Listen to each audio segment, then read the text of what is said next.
I'm your host, Giuseppe Grammatica, your franchise guide, and we are continuing the conversation with part two of our series of how to prepare for job loss. So, in part one, we talked about when to prepare, and that's immediately, and some of the steps you should be doing now, kind of that self audit, figuring out the things you're good at and maybe weaknesses and the things you enjoy doing, followed by letting the family know, getting your finances together and updated, followed by getting your LinkedIn account at bare minimum, one of your social platforms, getting that updated and ready to go in the event you need to kind of reach out to other companies or individuals should you be looking for another job. So in part two, we're going to focus on kind of the next steps of figuring out what is the next steps, because sometimes this is a pivotal point, right? We're figuring out, this is kind of a career transition, a career pivot, as I call it, as to kind of what's next. And the beauty here is that you really open it up to saying, okay, well, I worked on Wall Street, I worked in finance and investments my entire career, but in the event of that I lose a job, what are going to be the next steps? What are my options? So we now have a better picture, right? So going back to part one, we have a LinkedIn presence. So if people were to contact us, makes it a lot easier. And it's a great way to reach out to other professionals as opposed to email. And if you do have some thoughts or want to put some ideas out there, it's great for feedback and via those LinkedIn and social posts.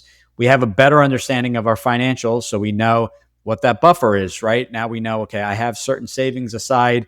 We know what our expenses are, net worth, liquidity, liabilities, assets. We do all that and kind of figure out, okay, in the event I were to start a business, what capital do I have access to? And that's taking into consideration equity in the home. It's taking into consideration retirement accounts. Not that they all qualify, but if you were to lose your job with your employer, odds are you'd be able to qualify from a previous employer, traditional IRA. So in those next steps, we're looking at things like, okay, keeping it open, creating a kind of another Google Doc. So next to that self-analysis and self-audit, what does a job look like? Do I want to be in the same role, same industry, or do I want to branch out? Do I have a transferable skill set?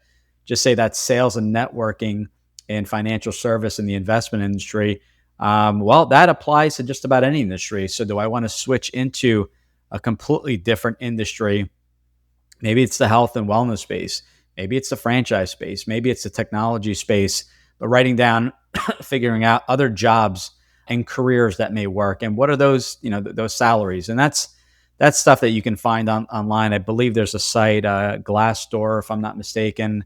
I believe that's the name of the site, and you can do a little bit of research, even asking. I'm sure AI will be able to come back with certain salary ranges of exactly, what those ranges are, what's the career, what's the education and experience needed. Now that you're exploring your options, you might be wondering, can you actually start a business without quitting your current job? The answer might surprise you, and we'll reveal how in the next video.